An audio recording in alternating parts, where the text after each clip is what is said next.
This video contains audio content only. There are no visual elements or images accompanying the audio. If you're expecting to see video footage, please note that this is an intentional audio-only presentation. We recommend listening to this content rather than watching the screen. Thank you for your understanding and enjoy the audio. Welcome to an exploration of bat evolution. In this easy-to-understand journey, we'll uncover the mysteries surrounding these unique mammals, from their ancient origins and the evolution of flight to the incredible adaptations of echolocation and diet. We'll delve into the fossil record, explore the fascinating diversity of bat species, and even uncover a rare case of parallel evolution. By the end, you'll have a newfound appreciation for these creatures of the night and the powerful forces that have shaped their remarkable evolutionary story. Chapter 1. Whispers in the Dark: The Mysterious Origins of Bat Flight. The night sky, a canvas of twilight hues, is their domain. Bats, the only mammals capable of true, sustained-powered flight, weave through the darkness with an agility that defies gravity, their silhouettes a testament to an evolutionary journey shrouded in mystery. Their story is a whispered enigma, etched in fragmented fossils and debated in scientific circles, a captivating tale of transformation from earthbound creatures to masters of the air. More than 50 million years ago, these creatures embarked on a remarkable evolutionary trajectory, their forelimbs reshaped by the relentless hand of natural selection, their senses honed to navigate the night. Their story begins not with a sudden leap, but with a series of subtle shifts, each adaptation paving the way for the extraordinary flyers we know today. The fossil record, a library of Earth's history, unfortunately holds only scattered volumes of the bat's narrative. The delicate architecture of their skeletons makes fossilization a rare event, leaving paleontologists to decipher a story told in fragments. Yet, even these glimpses into the past offer tantalizing clues. The oldest known bat fossils, dating back to the Eocene epoch, some 52 million years ago, already possess the unmistakable hallmarks of flight. Elongated finger bones, like delicate scaffolding, support thin, elastic membranes. Their forelimbs, significantly larger than their hind limbs, foreshadow the dramatic shift in limb proportions that would define bat anatomy. Adaptations in the shoulder and chest provide anchor points for the powerful muscles that would drive their aerial acrobatics. These ancient flyers, like Icarinicteris, unearthed in the Green River Formation of Wyoming, appear remarkably similar to modern bats, already capable of powered flight and hinting at a rapid evolutionary transition, a burst of adaptation in the dim reaches of the past. But the story isn't one of sudden transformation. A more primitive bat fossil, Onychonicteris, also from the Eocene and discovered in the same Wyoming formation, offers a fascinating glimpse into an earlier stage of this aerial revolution. This ancient bat, a mosaic of primitive and modern features, possessed claws on all 5 fingers, a characteristic absent in most modern bats and a link to their tree-climbing ancestry. Its limb proportions, with shorter forearms and longer hind limbs, mirrored those of climbing mammals like sloths and gibbons, hinting at an arboreal lifestyle spent navigating the intricate world of branches and leaves. Yet, Onychonicteris also exhibited the nascent signs of powered flight: elongated fingers, robust collarbones, and a skeletal structure poised for aerial maneuvers. This unique combination of traits suggests that Onychonicteris may represent a pivotal intermediate stage in bat evolution, a bridge between tree-dwelling ancestors and the true flyers that would dominate the night skies. The prevailing theory for the origin of bat flight, known as the trees down hypothesis, paints a picture of these creatures not launching themselves from the ground, but gliding from the heights of trees, harnessing gravity and height to descend upon unsuspecting prey. This theory finds support in the limb proportions of Onychonicteris and other early bats, their skeletal blueprints suggesting a life spent climbing and clinging. As these proto-bats perfected their gliding skills, their forelimbs gradually elongated, the membranes between their fingers expanding, transforming into the intricate wings that define their lineage. The evolution of bat wings is a story of extraordinary adaptation, a testament to the power of natural selection to sculpt form and function. The bones of their forelimbs, homologous to the arm and hand bones of other mammals, underwent dramatic elongation, the finger bones in particular becoming the primary supports for the thin, elastic wing membranes. These membranes, extensions of skin known as the patagium, stretch between the elongated fingers, encompassing the hind limbs and often extending to the tail, creating a flexible and dynamic airfoil. A unique bone, the calcar, projects from the heel, providing crucial support for the trailing edge of the tail membrane and further enhancing flight control. The bat's pectoral girdle, the skeletal framework that anchors the forelimbs, also underwent significant modification. Robust clavicles or collarbones brace the shoulders, providing stability and support for the powerful flight muscles. The scapula or shoulder blade is uniquely faceted, allowing for a wider range of motion. A keeled sternum or breastbone and a wide rib cage provide attachment points for the large pectoral muscles that drive the downstroke of the wings. But unlike birds, which flap their entire wings, bats primarily flap their digits. This unique flapping motion, powered by a complex interplay of muscles and tendons, allows for an incredible degree of wing manipulation and control. Bats can adjust the shape, tension, and angle of their wings with remarkable precision, enabling them to perform acrobatic maneuvers impossible for other mammals. They can execute tight turns, rapid changes in direction, and even hover in midair, their wings a marvel of evolutionary engineering. This intricate wing design, a symphony of bone, membrane, and muscle, is a testament to the power of natural selection to shape a unique structure perfectly suited for the demands of flight. The evolution of flight in bats is intertwined with another remarkable adaptation: echolocation. The question of which came first, flight or echolocation, has sparked ongoing debate in the scientific community. The absence of a clear transitional fossil sequence further complicates the issue. Some scientists argue that flight evolved first, enabling bats to pursue aerial prey, while others propose that echolocation came first, allowing proto-bats to navigate and hunt in the dark, with flight evolving later to enhance their hunting prowess. Still others suggest that both adaptations arose in tandem, driven by the selective pressures of a nocturnal lifestyle. The evolution of flight itself was likely driven by a combination of selective pressures. Escaping predators, particularly diurnal avian hunters, would have been a significant advantage in a world newly devoid of large terrestrial predators following the extinction of the dinosaurs. Accessing new food sources, such as insects swarming in the night sky, would have provided a rich and unexploited ecological niche. Increased mobility would have allowed bats to expand their range and colonize new territories. But flight is an energetically expensive endeavor. Bats have evolved a number of strategies to optimize their flight efficiency. Their wings, with their flexible membranes and intricate musculature, generate lift with minimal effort. Many bats can enter torpor, a state of reduced metabolic rate, conserving energy when not in flight. Some species, like fruit bats, have even evolved physiological adaptations to regulate blood sugar and manage the dietary challenges of a fruit-based diet, further optimizing their energy balance. It is a story still being deciphered, with new fossil discoveries and ongoing research continually adding to our understanding of these remarkable creatures and their journey to the skies. Chapter 2. A Feast of Flight: How Bats Conquered the Night Sky Through Dietary Innovation. Bat flight is not merely a story of wings and muscles, it's a culinary saga, a testament to how the pursuit of diverse food sources has sculpted the evolution of these nocturnal navigators. The quest for sustenance has driven the diversification of bat flight, leading to the remarkable array of ecological niches they occupy.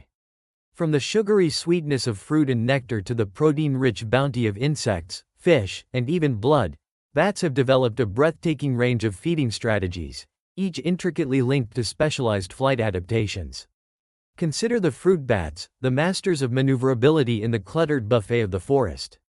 These acrobats of the air navigate the tangled branches and leafy canopies of dense forests and orchards with an agility that belies their size. Their wings, often shorter and broader than those of their insect-hunting cousins, provide exceptional control, allowing them to execute tight turns and hover amidst the foliage. This aerial dexterity is crucial for their frugivorous lifestyle, enabling them to pluck ripe fruit directly from branches with delicate precision. But their adaptations extend beyond flight. A fig, for instance, presents a challenge with its tough skin and dense flesh. Fruit bats have evolved shorter snouts and stronger jaws, like miniature nutcrackers, to handle such fruits. This variation in face shape, driven by the diversity of fruit types, has contributed to the high species diversity within fruit bats, each species specializing in a particular fruit-based niche. And the constant influx of sugar from their diet? Their pancreases have evolved to produce more insulin, keeping their blood sugar in check despite their sweet tooth. They also generate extra glucagon, a hormone that helps regulate sugar levels, preventing the energy crashes that would plague a human on a similar diet. Their kidneys, too, have adapted to this unique dietary challenge, efficiently trapping and retaining salts, which are often scarce in fruit. Nectar-feeding bats, the hummingbirds of the night, have co-evolved with flowers in a delicate dance of pollination. These bats, with their long, slender wings, are built for hovering, their aerial poise allowing them to sip nectar from deep within blossoms. Their tongues, elongated and often tipped with brush-like papillae, are perfectly adapted for reaching the sweet nectar hidden within the floral depths. This intimate relationship between bat and flower is a testament to the power of co-evolution. Research suggests that many bat-pollinated flowers were originally pollinated by other mammals, but as bats diversified and their nectar-feeding habits evolved, they gradually took over this vital ecological role. The flowers, in turn, adapted to attract their bat pollinators, their shapes and scents evolving to guide the bats to their sugary reward. The precise placement of pollen on the bat's body, a result of this intricate co-evolutionary dance, ensures efficient pollination, a testament to the interconnectedness of life. Carnivorous bats, the stealthy hunters of the night, have evolved flight adaptations that mirror their predatory prowess. The greater bulldog bat, for example, boasts longer snouts and powerful jaws, like a tiny, winged wolf, perfectly designed for capturing and consuming larger prey.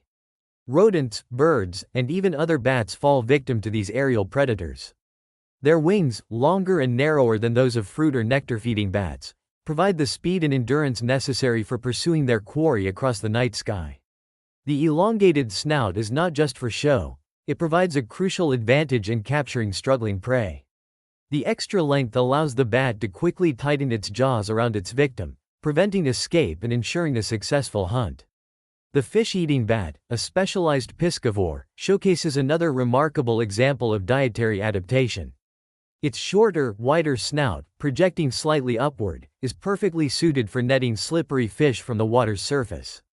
Specialized claws on its feet aid in snatching its aquatic prey, a testament to the versatility of bat evolution. Perhaps the most specialized, and certainly the most infamous, dietary adaptation in bats belongs to the vampire bats. These creatures of the night, found only in the Americas, have evolved a suite of adaptations that allow them to feed exclusively on the blood of other animals. Their likely ancestors were insectivores, but over millions of years, they transitioned to this unique and highly specialized diet. As detailed earlier, this dietary shift required numerous physiological adaptations. Their most striking adaptation is the presence of heat-sensing pits around their noses.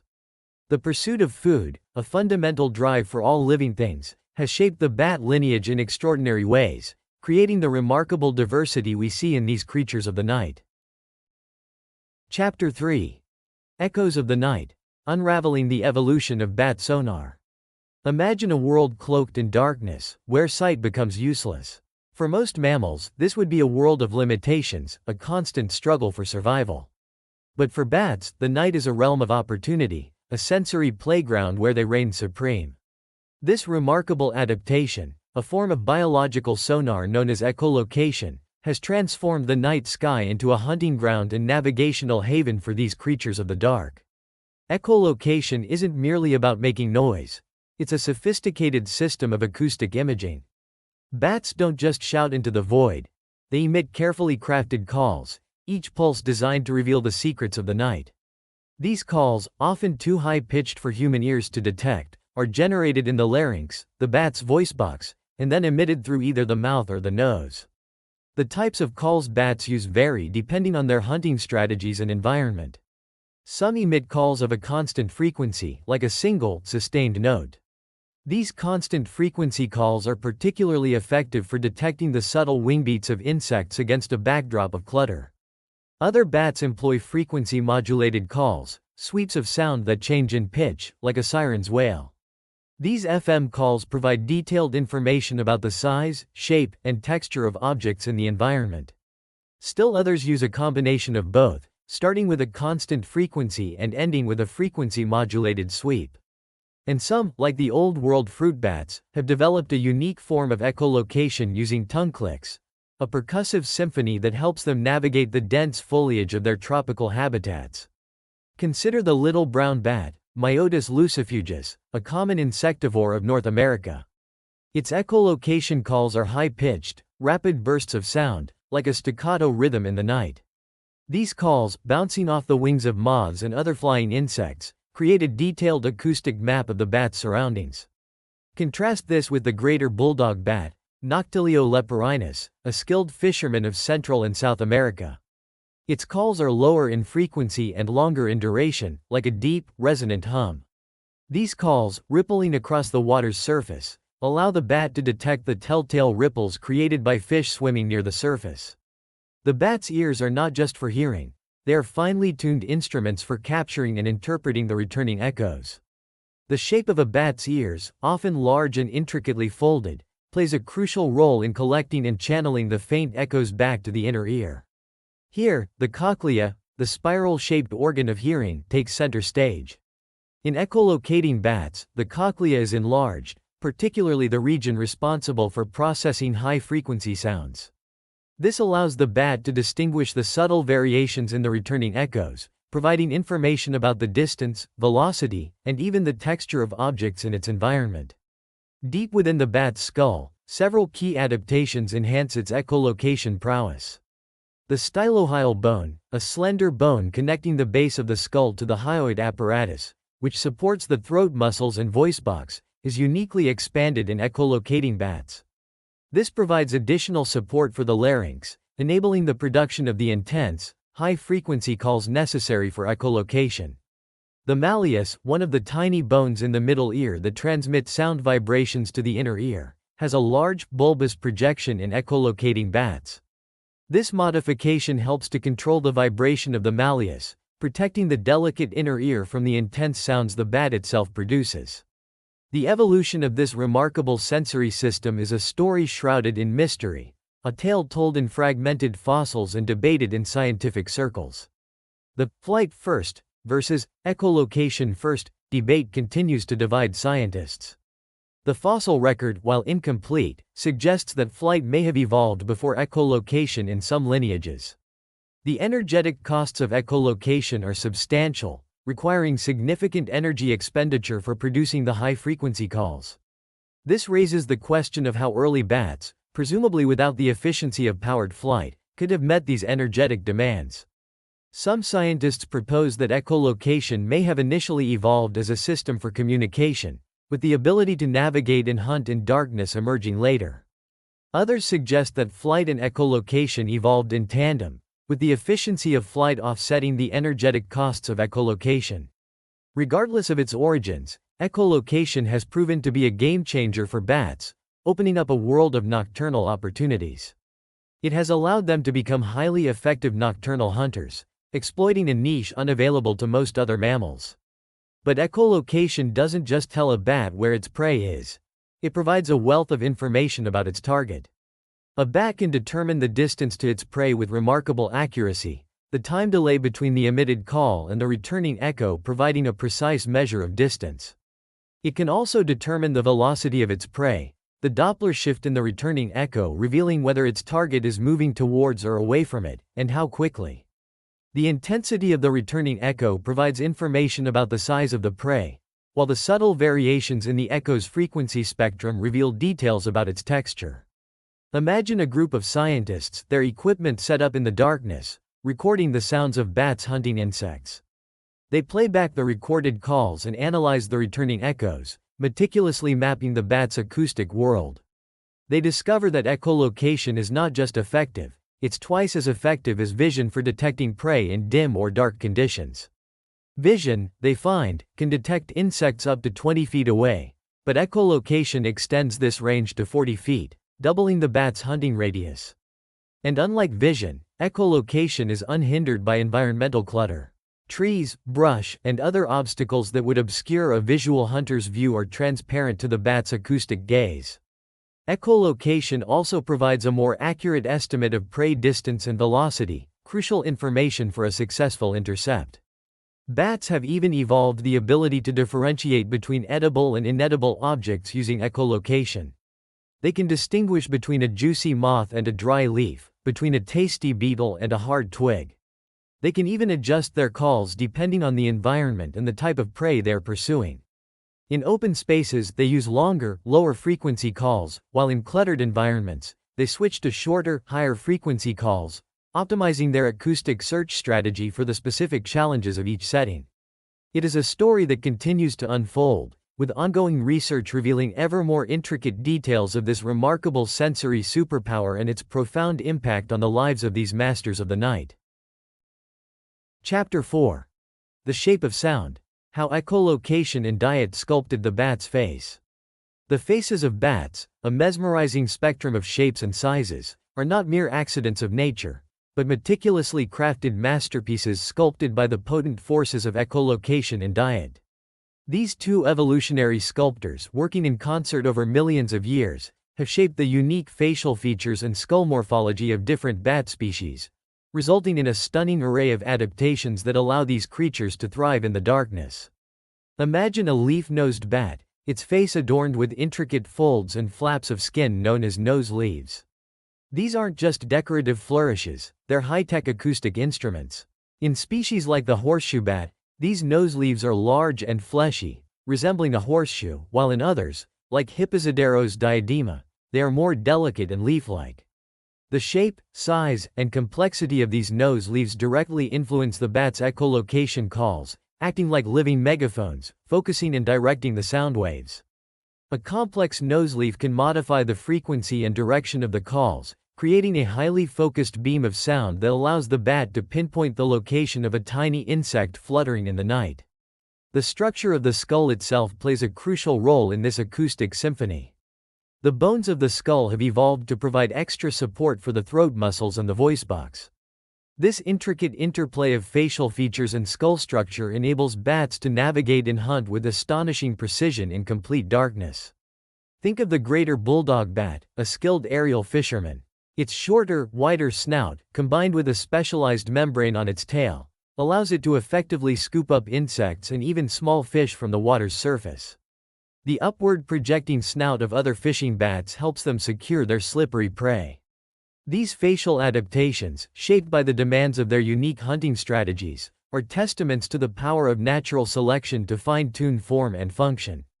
Even seemingly minor variations in snout length can have profound consequences.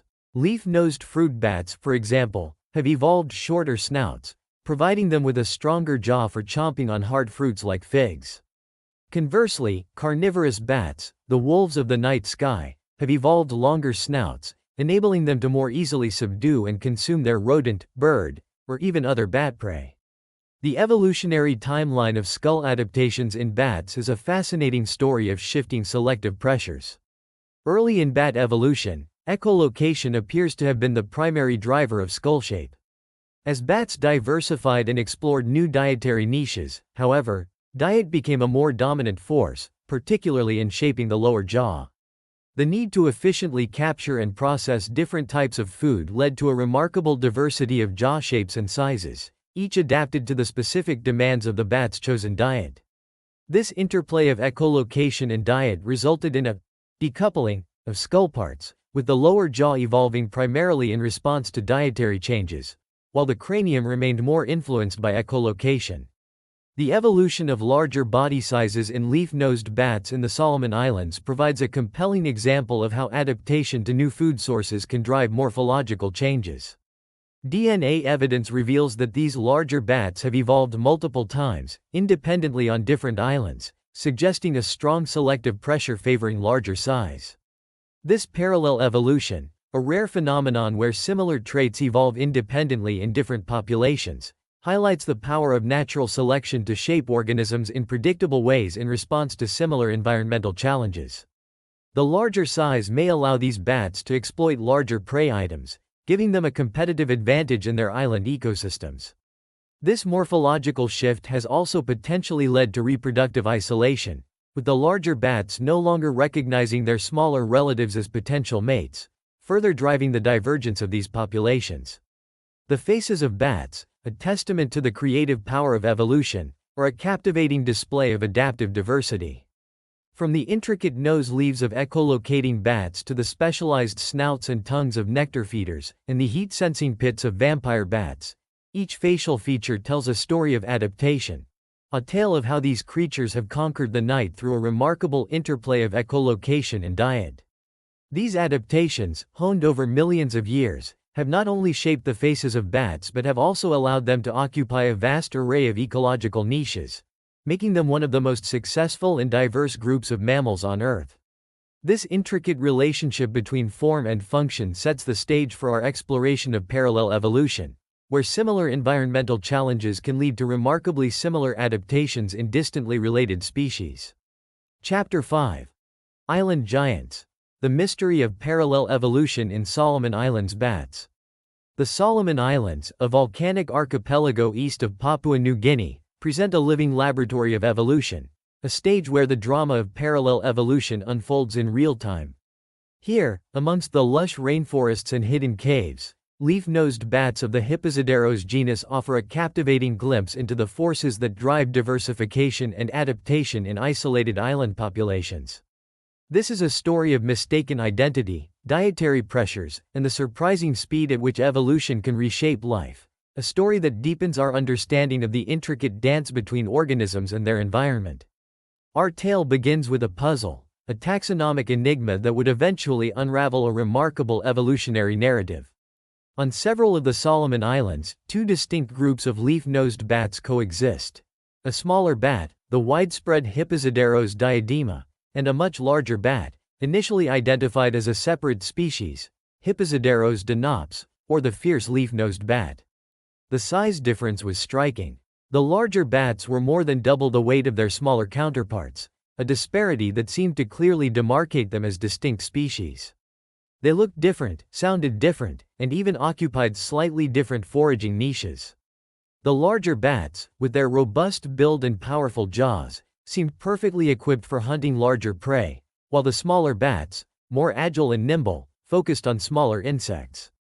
The initial classification of these bats reflected this apparent distinction. H. diadema, with its smaller size and higher-pitched echolocation calls, was readily identified and placed within the broader context of its distribution across Southeast Asia, Papua New Guinea, and parts of Australia. The larger bats, confined to the Solomon Islands, were designated as H. dinops, their unique characteristics seemingly justifying their status as a separate species. This classification stood unquestioned for over a century, a testament to the convincing morphological differences between the two groups. The plot thickened, however, when scientists delved into the genetic makeup of these bats. DNA analysis, a powerful tool for unraveling evolutionary relationships, revealed a surprising twist. The larger H. dinops bats were not genetically distinct from the smaller H. diadema. Their DNA was remarkably similar, far too close for them to be considered separate species by conventional standards. This unexpected finding threw the initial classification into disarray, raising a new and intriguing question. If these bats were so genetically similar, how could they exhibit such dramatic differences in size and morphology? The answer, it turned out, lay in the phenomenon of parallel evolution, a rare evolutionary event where similar traits evolve independently in different populations in response to similar environmental pressures. In the Solomon Islands, the same selective forces had acted on different populations of H. diadema, pushing them down the same evolutionary path towards larger body size on multiple, isolated islands. This repeated, independent evolution of larger size, a rare example of parallel evolution in action, provided a compelling explanation for the perplexing combination of genetic similarity and morphological divergence.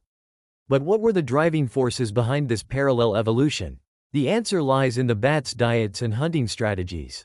The larger bats, with their lower sonar frequencies, were better equipped to hunt larger prey, such as large insects and frogs, food sources not readily accessible to the smaller bats with their higher frequency echolocation. This dietary specialization, driven by the availability of different prey items on different islands, appears to have been the key selective pressure favoring larger body size. To understand the details of this evolutionary story, researchers examined over 100 bat specimens housed in museums around the world, including the Australian Museum, the Queensland Museum, the University of Kansas Natural History Museum, and the Bernice Pauahi Bishop Museum in Hawaii. These specimens, representing both the smaller H. diadema and the larger H. dinops bats from across the Solomon Islands, provided a rich dataset for investigating the morphological differences between the two groups. Measurements of body size, weight, and skull dimensions confirmed the significant size disparity. The larger bats were, on average, more than double the weight of the smaller bats, a dramatic difference that reflected their distinct dietary preferences. Analysis of their echolocation calls further solidified this distinction. The larger bats consistently emitted calls at lower frequencies, perfectly suited for detecting the larger prey they targeted. The smaller bats, in contrast, used higher frequencies, ideal for pinpointing the smaller insects that formed the core of their diet. The differences in sonar frequencies were not just arbitrary variations, they were finely tuned adaptations to their respective hunting grounds. The lower frequencies used by the larger bats were more effective at detecting the lower frequency sounds and vibrations produced by larger prey, such as the croaking of frogs or the rustling movements of large insects in the undergrowth. The smaller bats, on the other hand, relied on higher frequencies to discern the faint echoes of smaller insects flitting through the air. This acoustic partitioning of the environment, with each group specializing in a different frequency range, allowed them to coexist without direct competition for food resources. This dietary specialization, in turn, appears to have played a crucial role in driving reproductive isolation between the two groups. Despite their genetic similarity and potential for interbreeding, the larger and smaller bats rarely, if ever, mate. This reproductive isolation is likely a consequence of their distinct foraging behaviors and physical differences. The larger bats, with their focus on larger prey and their lower frequency calls, may no longer recognize the smaller bats as potential mates, or vice versa. Their different activity patterns, dictated by their hunting strategies, may further reduce opportunities for interaction and interbreeding. This reproductive isolation, even in its early stages, has profound evolutionary implications. It suggests that these bats, despite their shared ancestry, may be on the path to becoming distinct species. The continued selective pressures of their different diets, coupled with the lack of gene flow between the two groups, could eventually lead to complete speciation, a dramatic example of how ecological diversification can give rise to new species. The Solomon Islands, with their unique geography and isolated populations, provide a perfect natural laboratory for studying evolution in action. The lack of gene flow between islands, combined with the similar environmental pressures on different islands, has created the ideal conditions for parallel evolution to occur. The Hipposideros bats, with their repeated evolution of larger body size, offer a compelling example of how quickly evolution can reshape life when the selective forces are strong and the populations are isolated. This case study has broader implications for understanding parallel evolution in other organisms. It highlights the importance of considering ecological factors, such as diet and resource availability, in driving evolutionary change. It also underscores the role of islands as hotspots of biodiversity, where isolation and unique environmental conditions can lead to the rapid evolution of new species and adaptations. The story of the Solomon Islands bats is a reminder that evolution is not a static process, but a dynamic and ongoing interplay between organisms and their environment, a story that continues to unfold in the remote corners of our planet. Bat evolution is a captivating tale of adaptation. From gliding ancestors to powered flight, dietary specialization shaped wing design, echolocation, and facial features. Parallel evolution, as seen in Solomon Islands bats, demonstrates how similar pressures can lead to remarkably similar adaptations. These findings illuminate the interconnectedness of evolution, ecology, and behavior, providing insights into biodiversity and speciation. The future holds exciting prospects for understanding sensory systems and evolutionary processes. Share your thoughts, subscribe for more, and never stop exploring the wonders of the natural world.